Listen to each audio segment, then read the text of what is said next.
qué gusto estar con ustedes. Mi nombre es Sharon Nájera y es para mí un honor haber sido invitada por Andrés a este espacio. De verdad le agradezco muchísimo. Andrés es una bendición, creo que para todos los que lo conocemos. Y hoy he venido a compartir con ustedes algo que el Señor ha puesto en mi corazón. Primero que nada, quiero empezar preguntándole, este vaso de acá, ¿usted lo ve medio lleno o medio vacío? Tal vez usted me vaya a responder que lo ve medio lleno o tal vez que lo ve medio vacío. Y esas son perspectivas diferentes que todos los seres humanos podemos tener respecto a las situaciones. Actualmente nos encontramos en medio de una pandemia, en medio de una situación que probablemente, si esto fuera el ejemplo, la mayoría de las personas diría que estamos medio vacíos, que hemos perdido algo, que nos faltan muchas cosas, que extrañamos muchas cosas de nuestro estilo de vida de antes que lamentablemente ya no tenemos. Pero otras personas, en cambio, tal vez estarán agradecidos por lo que todavía tienen, por lo que todavía mantienen en su vaso, por aquello que han conservado y por aquello que permanece, como la familia, como la salud, como el trabajo, entre otras cosas.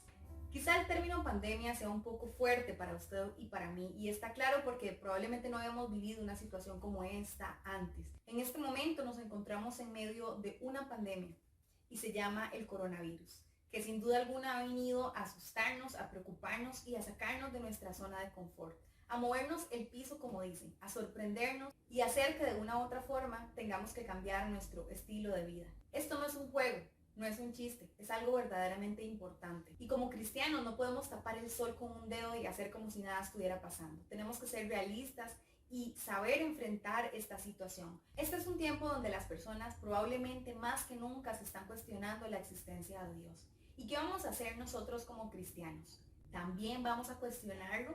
¿También vamos a dudar? ¿También vamos a desconfiar? ¿Y también vamos a creer que esto está tomando a Dios por sorpresa? ¿Que Dios no puede hacer nada? Primero que nada, es importante recordar que a Dios no hay que entenderlo, hay que obedecerlo y que probablemente muchas cosas de las que pasen en nuestra vida no las vayamos a comprender nunca. Sin embargo, Dios sigue siendo Dios, Dios sigue estando en el trono y Él tiene cuidado de nosotros, tiene control de todas las cosas. Vamos a la primera pregunta, ¿es un castigo de Dios? Y cuando pensaba en esta respuesta, analizaba y recordaba la historia que se narra en Juan 9, acerca de un hombre no vidente que estaba en el camino y Jesús venía con sus discípulos caminando. Entonces ellos le preguntaron, Jesús, ¿qué pasa con este hombre? ¿Pecó? ¿O será que sus padres pecaron? Y Jesús les dijo, no, este hombre no es ciego por causa del pecado de su familia o por causa de su propio pecado. Está ciego para que mi gloria sea manifiesta en él. Este hombre está enfermo para que yo me pueda glorificar en su vida. Entonces tomó barro del suelo, lo escupió y poniéndolo sobre sus ojos, este hombre recobró la vista. El Señor nos muestra de diferentes formas siempre su gran amor. Y aún en medio de las cosas más complicadas y aún en medio de los tiempos más difíciles, Él va a mostrar su gloria para con nosotros. A veces el Señor nos va a llevar a aguas profundas, no para ahogarnos, sino para purificarnos. Y tenemos que estar convencidos ahí, en medio de la tormenta, en medio de las tinieblas, que el Señor tiene todo bajo control, que nada puede tomar por sorpresa a Dios y que Él sigue estando en su trono y que sigue siendo el que gobierna el universo. No podemos poner sobre esta situación una falsa imagen de Dios como un ser castigador, como un padre enojado, un padre violento. El Señor está lleno de amor, de gracia y de favor para nosotros. Sin embargo, todas estas cosas han sucedido, probablemente a consecuencia de nuestro propio pecado. Aunque no es un castigo, Dios permite que sus hijos vivan las consecuencias de sus actos, porque Él es un Dios justo. Y a veces pensamos que justicia tiene que ver con alcahuetería o con sobreexceso de protección o exceso de amor. Un padre que ama corrige. Y así como el Señor es misericordioso con nosotros, nos perdona y nos redime, también nos corrige. Amor y rigor van de la mano. Y muchas veces el Señor permite que enfrentemos las consecuencias de nuestras propias decisiones, de nuestro libre albedrío, para que podamos sacar provecho de eso, para que podamos aprender algo al respecto. Dice la palabra de Dios en Romanos 8:28 que todas las cosas obran para bien de los que aman al Señor. Esto quiere decir que aunque pequemos, fallemos y recibamos consecuencias negativas, el Señor puede hacer algo positivo a partir de eso. Yo hoy le quiero preguntar a usted, ¿qué es lo positivo que lo deja a usted esta cuarentena? ¿Qué es lo positivo que le deja esta pandemia? Sé que es difícil pensar en algo positivo en medio de estos tiempos de crisis, de caos.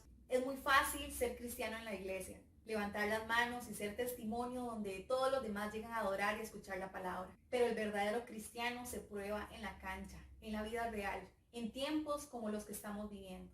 ¿De qué estamos hechos? Dice la palabra de Dios que el reino de los cielos sufre violencia y solo los violentos lo arrebatan. Por violentos se refiere a aquellos que tienen el carácter de seguir adelante y seguir adorando y seguir alabando al Señor a pesar de las situaciones, a pesar de lo que venga. Ser como Pablo y Silas, que aún ahí en medio de la cárcel, cuando parecía que no había salida, cuando parecía que su vida había terminado, ellos levantaron una adoración al Señor. La adoración rompe las cadenas. La adoración rompe las barreras. La adoración quizá no pueda cambiar las circunstancias, pero te va a permitir tener una mejor actitud ante las situaciones. Que ahí en medio del caos, cuando las personas están dando vueltas sin rumbo y chocan entre ellas buscando soluciones basadas en su propio entendimiento, nosotros seamos como María, como aquella mujer que llegó a los pies de Cristo, y así estaba su hermana, como está todo el mundo ahora.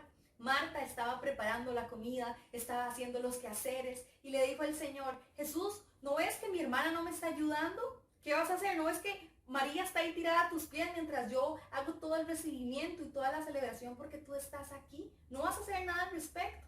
Que así se cuestione la gente cuando nos ve a nosotros, a los pies del Maestro. Que mientras ellos buscan soluciones, nosotros estemos arrodillados a sus pies, reconociendo nuestra dependencia y nuestra necesidad de Él. Jesús en ese momento se volvió y le dijo a Marta: Marta, Marta, afanada y turbada estás con muchas cosas. María ha elegido la mejor parte, la cual no le será quitada. Nuestra mejor parte es estar a los pies de Cristo.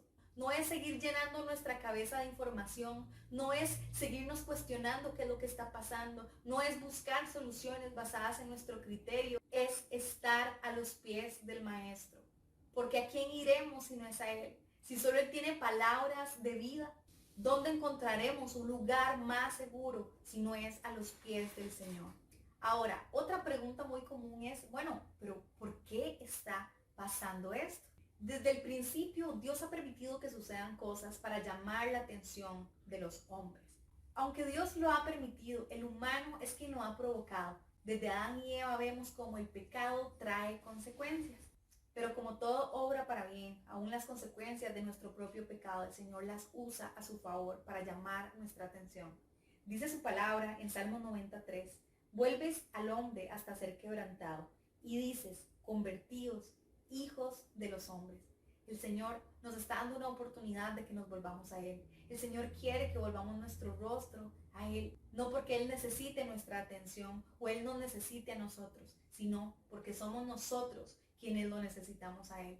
Entonces, en vez de preguntarnos por qué pasa esto, yo me preguntaría, bueno, ¿para qué? Y definitivamente si escudriñamos la palabra nos damos cuenta de los para qué en todos los eventos críticos o en todos los caos que sucedieron a lo largo de la Biblia. El Señor siempre quería hacernos pasar por el fuego para provocar que esa llama ardiera en nosotros. Y así con ese deseo y ese anhelo ferviente nos volviéramos a Él y lo conociéramos más. Para llevarnos entonces de gloria en gloria y de victoria en victoria. Y no lo digo yo, lo dice también su palabra. Hechos 17 nos menciona, su propósito era que las naciones buscaran a Dios y quizá acercándose a tientas lo encontraran, aunque Él no está lejos de ninguno de nosotros. Dice su palabra que debemos buscarlo mientras pueda ser hallado. Una vez que el Hijo del Hombre vuelva, no podemos arrepentirnos, no podremos regresar a sus brazos. Este es el tiempo y ese es el momento en el que tenemos la oportunidad de hacerlo. ¿Vamos a aprovechar este momento? ¿Vamos a ver esto como una oportunidad de acercarnos y conocer más a Dios? ¿O nos vamos a seguir quejando de la situación y vamos a seguir agobiados y afanados por lo que está pasando?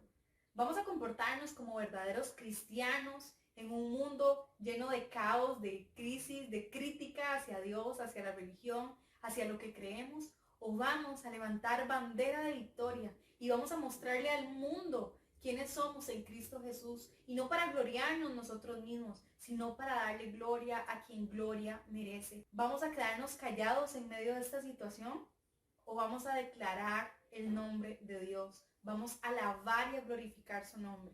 Dice su palabra que si nosotros no hablamos, las piedras lo harán por nosotros. Si Dios permitió que algo ocurriera, Él lo gobernará y Él decidirá cuándo debe terminar. Y esto me hace pensar también en la historia de Job, cuando lo tuvo todo y lo perdió todo. Y su esposa le dijo que si no iba a maldecir a Dios, que viera su realidad ahora, lo que Dios le estaba haciendo. Sin embargo, él, en medio de su propia crisis, en medio del caos, no maldijo a Dios de ninguna forma. Por lo tanto, recibió más aún de lo que tenía antes. El Señor de algún modo probó su corazón y Job supo hacer lo correcto. Supo adorarlo, alabarlo y reconocer su gloria aún en medio de su crisis. Fue tocada cada área de su vida.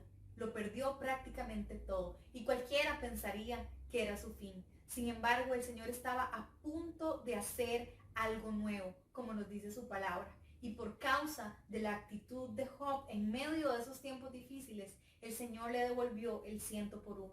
El Señor nos está dando una nueva oportunidad de hacer mejor las cosas. Una oportunidad no solo de encontrarnos con nosotros mismos, sino de encontrarnos con Él, de conocerlo, de encontrarnos con su rostro, de amarlo, de escudriñar su palabra, de aprender más. ¿Qué será lo que el Señor me está enseñando con todo esto?